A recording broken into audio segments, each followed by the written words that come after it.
మీ బయట అంటే యాక్చువల్ గా చాలా మంది ఏంటంటే ఇక్కడ వేట తక్కువగా ఉండడం వల్ల మినీ జట్టి లేనందు వల్ల ఇక్కడ నుండి చాలా మంది వలస వేటకు వెళ్తున్నారు. అక్కడ ప్రమాదవశాత్తు మరణిస్తుంటే డెడ్ బాడీలు రావడానికి కూడా చాలా ఇబ్బంది ఉంది. అంటే అదే చెప్తున్నాను కదా, చివరి చూపు కూడా చూడలేకపోతున్నారు ఫ్యామిలీ మెంబర్స్.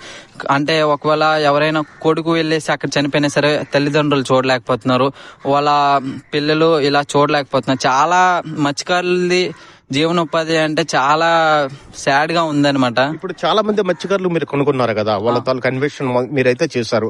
అంటే ఇక్కడ మినీ జట్టీలు అనేది ప్రభుత్వం ప్రవేశపెడితే ఇక్కడ మత్స్యకారులు వలసలాగుతాయా? వలసలో 100కి 90% వలసలు అయితే ఆగుతాయండి ఖచ్చితంగా. మినీ జెట్ ని లేకపోవడం వల్ల అంటే ఇక్కడ వేటకెళ్లేటప్పుడు గానీ వచ్చేటప్పుడు గానీ బోట్లు తిరగబడిపోయి ప్రాణ నష్టాలు జరుగుతున్నాయి, బోట్లు పోతున్నాయి, వలలు పోతున్నాయి. దీనికి ఆస్తి నష్టం భరించలేక వలసలు అయితే వెళ్తున్నారు. వలసలు వెళ్ళాక కూడా అక్కడ చాలా కష్టాలు అయితే ఫేస్ చేస్తున్నారు. సపోజ్ కి మా నాన్నగారేని చాలా కష్టాలు ఫేస్ చేస్తున్నారు. ప్రెజెంట్ అయితే వేటకి వెళ్ళేటప్పుడు మొన్న కాలు అంటే బెనికిపోగానే ఇప్పటికి 3 months అవుతుంది, ఇంటికాడే ఉన్నారు. మా ఫ్యామిలీ కూడా గడవట్లేదు అనమాట.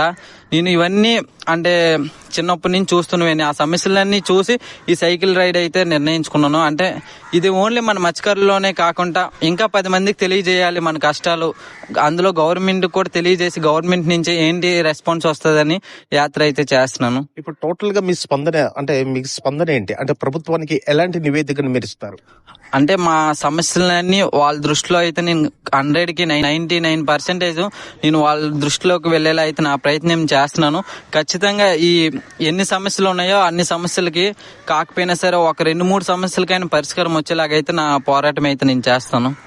ప్రభుత్వంకి తన అందజేయవలసిన నివేదిక ఏంటంటే చాలా మంది గ్రామాలు అంటే మత్స్యకార గ్రామాల్లో వలసబాట ఎక్కువగా ఉండడం వల్ల ఇక్కడ జీవనోపాధి తక్కువగా ఉండడం వల్ల దీని మీద ఒక సర్వేని తను అందిస్తాననే ఒక సంకల్పంతో మత్స్యకార గ్రామాలందరూ కూడా సైకిల్ యాత్రని ఎంచుకొని ప్రతి ఒక్క మత్స్యకార గ్రామానికి వెళ్లి వాళ్ళ తాలూకా కష్ట సుఖాలను తెలుసుకొని ఆ నివేదికనంతా ప్రభుత్వానికి అందజేయాలనే ఒక సంకల్పంతో.